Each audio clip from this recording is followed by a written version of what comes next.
The observation deck stretched like a cathedral of glass and steel, suspended in the void between worlds. Ambassador Victoria Cross stood alone at its center, her boots clicking against polished metal as she approached the ceremonial circle marked in silver light. Behind her, the blue marble of Earth hung in space, peaceful and ignorant of what was about to unfold. Ahead, through the transparent walls, the Korvath fleet waited like dark clouds before a storm. She had seen war before. 13 years covering humanity's unification conflicts had taught her what desperation looked like, what it smelled like when cities burned and governments fell. But this was different. This was extinction wearing a crown. The air shimmered and they appeared. 7 figures materialized from beams of amber light, each one distinct yet unified in their otherworldly presence. The Korvath delegation. At their center stood High Priest Zethral, tall as a tree, his skin like polished obsidian, eyes that glowed with ancient authority. Behind him, representatives from 6 conquered species, each wearing the silver collar of submission. Human. Zethral's voice resonated through the deck without sound, speaking directly into her mind. You stand before the Korvath Empire, eternal and absolute. For 10,000 cycles we have brought order to chaos, unity to division. Your species has been observed. You have reached the threshold. Victoria said nothing. Her face remained still, though her heart hammered against her ribs. The ritual is simple, Zethral continued, gesturing to the circle. Kneel within the light. Speak the words of acceptance. Your world will be spared, incorporated into our great design. You will have purpose. You will have peace. Captain Marcus Reed shifted behind her, his hand near his weapon. She raised one finger slightly, a signal to wait. Victoria stepped forward, not into the circle, but toward Zethral himself. The alien's eyes narrowed. I've studied your empire, she said, her voice calm and clear. 643 species. Each one knelt. Each one accepted. She stopped at the edge of the light. You've built something magnificent on the backs of terror and compliance. Zethral tilted his head. Then you understand. Resistance is meaningless. Every species believes itself exceptional until reality proves otherwise. That's where you're wrong, Victoria replied. We don't think we're exceptional. We know we're stubborn. The High Priest's expression shifted, something between amusement and annoyance. You would choose death over dignity? Over survival? Victoria's eyes hardened. We'd choose death over chains. There's a difference. The ritual must be completed, Zethral said, his voice taking on an edge. Kneel, human. This is your final opportunity. Behind her, Earth rotated slowly, continents visible through scattered clouds. Somewhere down there, her daughter was probably having breakfast, unaware that her mother was about to gamble with humanity's future. Victoria thought of all the reporters she'd interviewed who had survived impossible situations. All the soldiers who'd fought when victory seemed impossible. All the ordinary people who'd chosen dignity over surrender. She looked directly into Zethral's glowing eyes and spoke 2 words that would echo across 1,000. Worlds earn it. The silence that followed was absolute. The Korvath delegation stood frozen, as if the universe itself had paused to process what it had just heard. Zethral's face transformed, shock giving way to cold fury. What did you say? You heard me, Victoria said, her voice steady. You want Earth? You want humanity to kneel? Then earn it. Fight us. Bleed for it. Prove you're worthy of our submission. Zethral raised one long arm and the delegation behind him stepped back. You do not comprehend the forces you provoke. We have obliterated civilizations for less than this insult. Then add us to your list, Victoria said. But know this, we won't make it easy. The High Priest's hand closed into a fist and every screen on the observation deck flared to life. The Korvath fleet, hundreds of vessels, began to move. Weapons ports opened like hungry mouths glowing with lethal energy. Captain Reed's voice crackled in Victoria's earpiece. Ambassador, we need to evacuate now. She didn't move. Humanity is watching, Marcus. They need to see us stand. They'll see us die, he hissed. Then they'll know what we died for. Zethral's voice filled the deck again, now amplified, broadcasting across every channel. Your defiance ends here. Witness the price of pride. The first Korvath destroyer fired. A beam of white light cut through space toward Earth. Victoria's breath caught. But before it could reach the atmosphere, something impossible happened. The ocean below the beam's trajectory erupted, and a massive structure rose from beneath the waves, water cascading off its angular black hull. Defensive shields flared brilliant blue, catching the blast and dispersing it into harmless light. More structures emerged worldwide, hidden installations that had waited for this moment. Built in secret during humanity's darkest paranoid years, the Guardian Protocol was online. Victoria allowed herself a small smile as she looked back at Zethral. "Did you really think we'd come to this meeting unprepared? We've been watching you watch us, and we've been getting ready." The High Priest's face contorted with rage. "You will regret this. Every human world will burn." "Maybe," Victoria said, "but you'll remember we made you work for it." The Korvath delegation vanished in beams of light and alarms began screaming throughout the station. Captain Reed grabbed Victoria's arm. "We're leaving now." As they ran toward the evacuation shuttle, Victoria cast one last look at Earth. The defensive grid was fully active now, a web of light protecting the cradle of humanity. War had begun, but they had fired the first ideological shot. Humanity would not kneel. Whatever came next, they would face it standing. The defiant hope cut through the darkness like a scar across silk, its engines leaving trails of blue fire against the black. Commander Jackson Torres stood on the bridge, watching 3 moons rise over the colony world of New Prospects. Somewhere down there, 15,000 civilians were evacuating, loading everything they could carry onto transports that wouldn't hold them all. The Korvath were coming and they were bringing fury. "How long do we have?" Jackson asked, his voice rough from 3 days without sleep. Lieutenant Yuki Tanaka didn't look up from her console, fingers dancing across holographic displays. "Their Vanguard fleet drops out of hyperspace in 42 minutes. We're tracking 18 capital ships, maybe twice that in support vessels." She paused, then added quietly, "We have 4 frigates and a prayer, sir." Jackson nodded slowly. 4 against 18. The math was simple. The outcome was clear. But that had never stopped humanity before. "Have the evacuation transports cleared the gravity well?" "Last one launches in 30 minutes, Yuki replied. "If we can buy them that long, we will," Jackson interrupted. He turned to the communications officer. "Send a message to the fleet. Today we're not fighting to win. We're fighting so they can run. Make every second count." The bridge crew exchanged glances, fear and determination mixing in their eyes. They were young, most of them, barely trained before the war began. But they were here, and that meant something. Jackson pulled up the tactical display studying the terrain. New Prospects orbited a gas giant, its rings thick with ice and rock. Not much, but enough to work with. "Yuki, I need you to do something crazy." The engineer looked up, a slight smile crossing her exhausted face. "My specialty, Commander." "What are you thinking?" "Those ring fragments. Can we ionize them? Create an electromagnetic storm?" Yuki's eyes widened. "You want to turn the rings into a weapon?" "That's actually possible. We'd need to overload our shield generators, redirect the energy into focused pulses. It would fry our systems, but the chain reaction through the ice particles..." She began calculating rapidly. Yes, it could work. We'd create a debris field that would scramble their sensors, maybe even damage their smaller ships. "Do it," Jackson ordered, "and tell the other captains to spread out. Make them think we're stronger than we are." As Yuki coordinated with engineering, Jackson noticed a priority message flashing on his private channel. He stepped aside, opening the encrypted line. The face that appeared made him straighten unconsciously. "Ambassador Cross," he said. "I wasn't expecting—" "Cut the formality, Jackson," Victoria interrupted. She looked tired, older somehow since her broadcast from the orbital platform. "I'm pulling rank to tell you something off the record. Earth Command wants you to fall back. Abandon New Prospects." Jackson felt ice in his chest. "Ma'am, there are still civilians." "I know," Victoria said, her voice softening. "That's why I'm telling you to ignore those orders. Earth Command is thinking strategically. They see resources and numbers. But this war isn't about resources. It's about showing the galaxy what humanity means." "We'll lose ships," Jackson said. "Good people." "I know," Victoria repeated.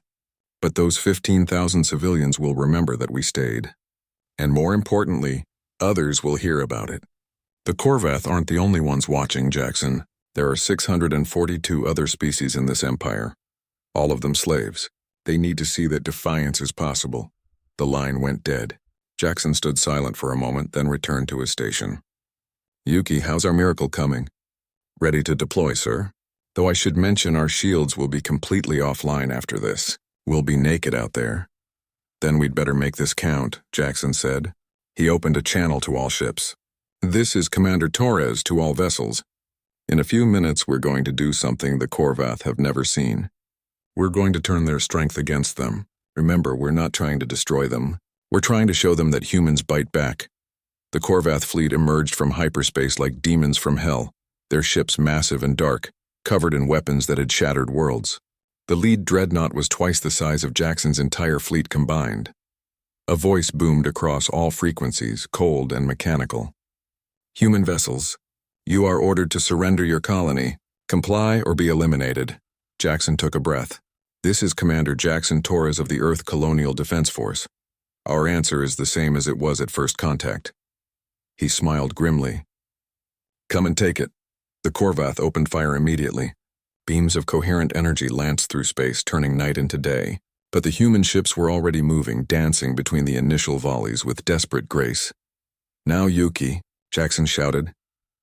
The Defiant Hope released a pulse of pure electromagnetic energy into the rings. For a heartbeat, nothing happened. Then the ice began to glow.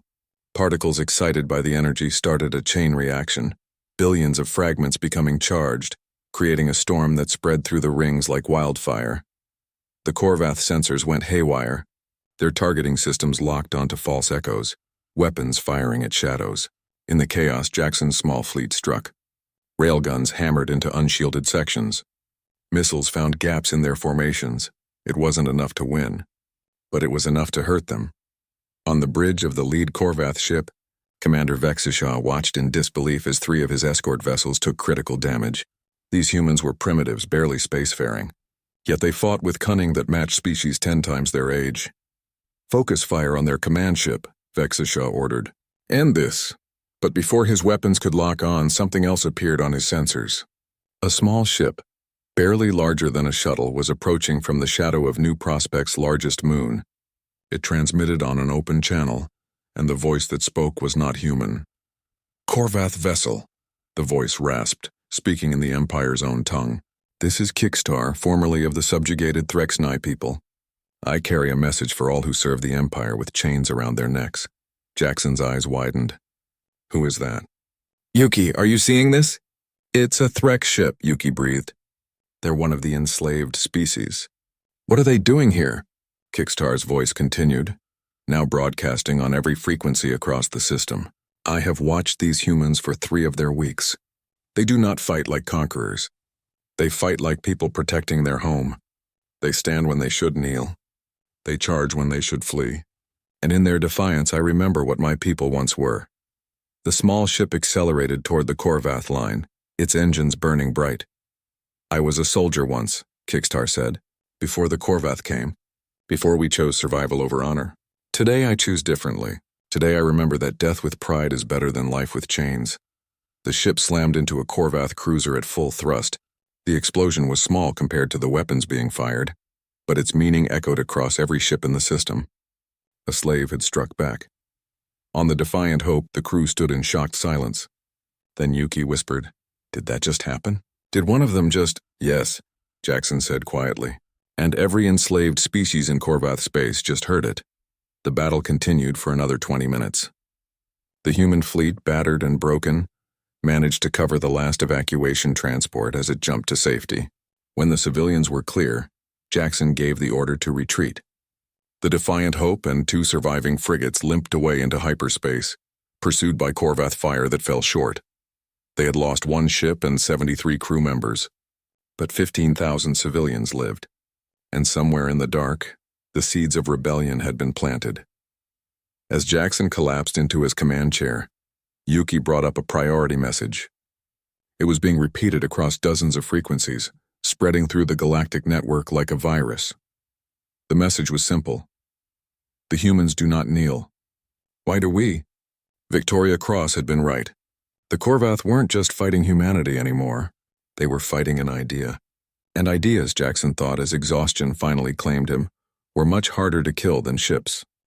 General Patricia Okonkwo stood in the war room, buried 3 kilometers beneath the Kenyan highlands, surrounded by holographic projections of 100 burning worlds. Each light represented a battle, a choice, a line drawn in cosmic sand. 6 months had passed since Ambassador Cross spoke those 2 defiant words. 6 months of humanity bleeding, adapting, surviving. But something had changed in the last 48 hours. Something that made Patricia's pulse quicken with possibility.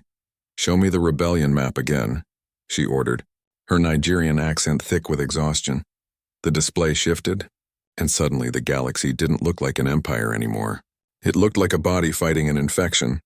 Red zones marked Korvath strongholds, but they were surrounded by yellow, contested territories where slave species had risen up. Blue indicated human operations, but it was the green that made Patricia smile.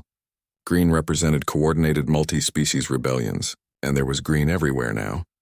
67 species have openly defied Korvath authority, reported Colonel Benjamin Shaw, her tactical officer.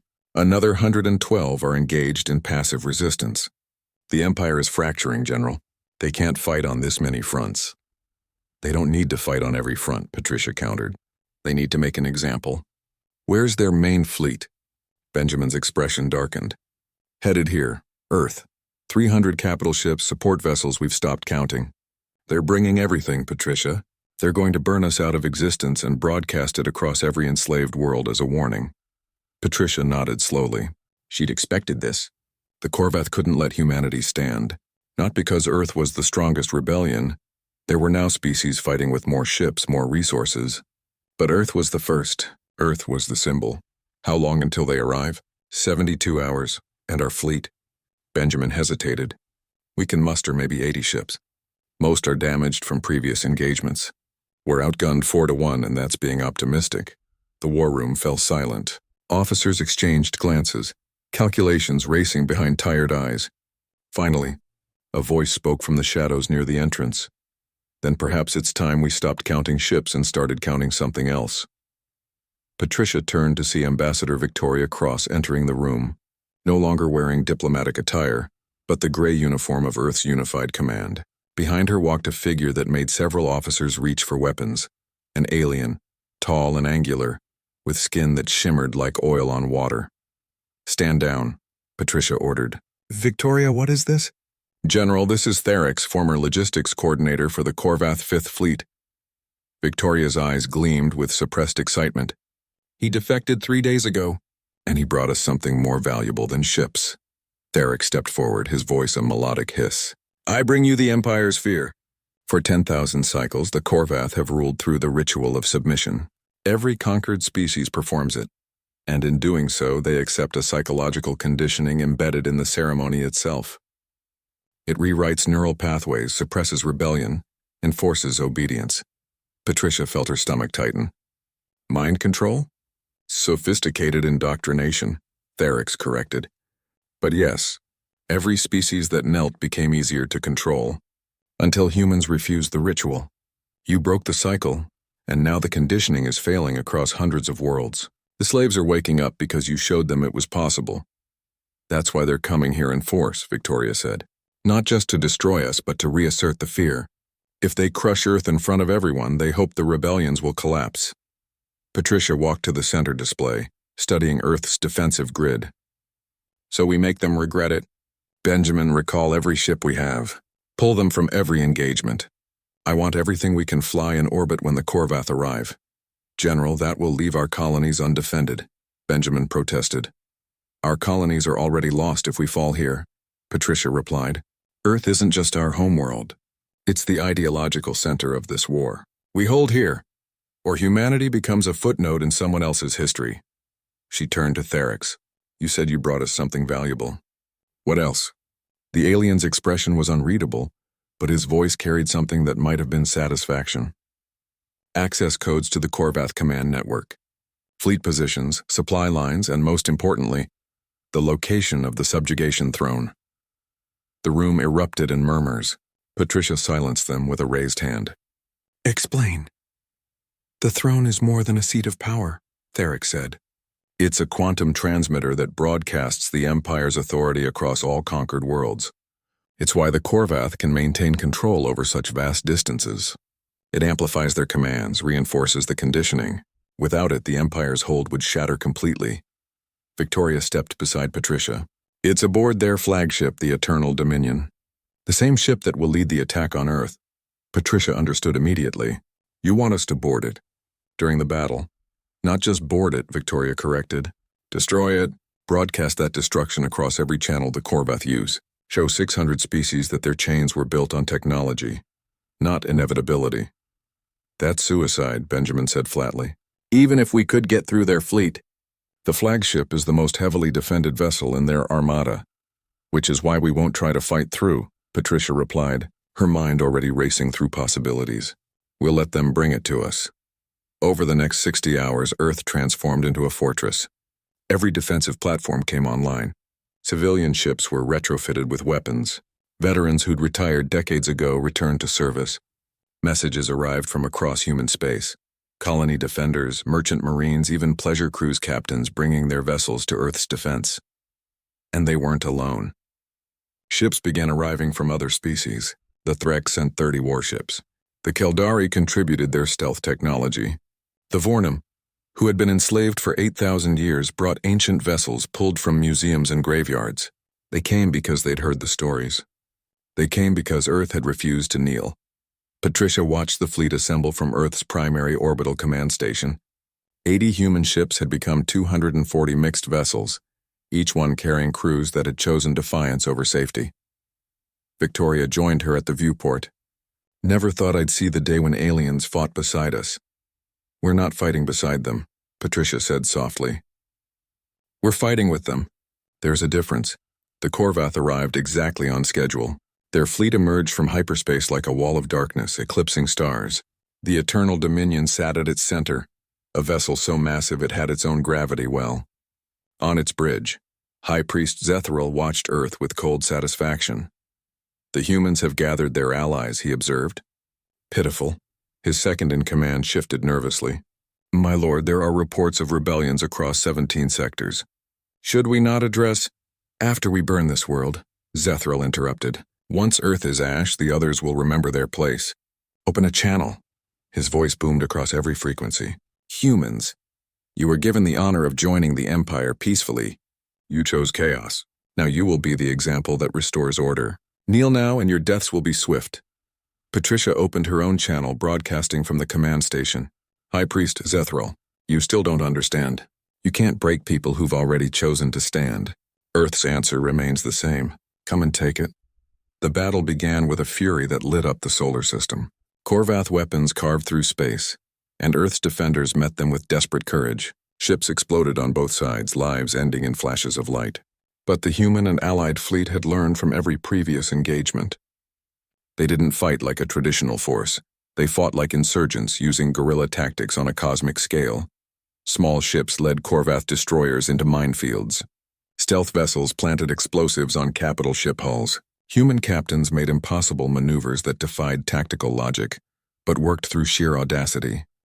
And slowly, impossibly, they began pushing the Korvath fleet back. On the Eternal Dominion, Zethral watched in growing fury as his supposedly overwhelming advantage eroded. How are they doing this? They're primitives. They're learning, his tactical officer reported. Every battle we've fought, they've adapted, and they're teaching the others. That was when Patricia executed her real plan. While the Korvath focused on the fleet battle, a single stealth transport, Keldari built and Threx piloted, slipped through the chaos. Inside, Victoria Cross led a strike team of 30 humans and former slaves. Their target, the Eternal Dominion's throne room. The boarding was brutal. Korvath security forces were prepared for ship-to-ship combat, not for humans who fought like they had nothing to lose.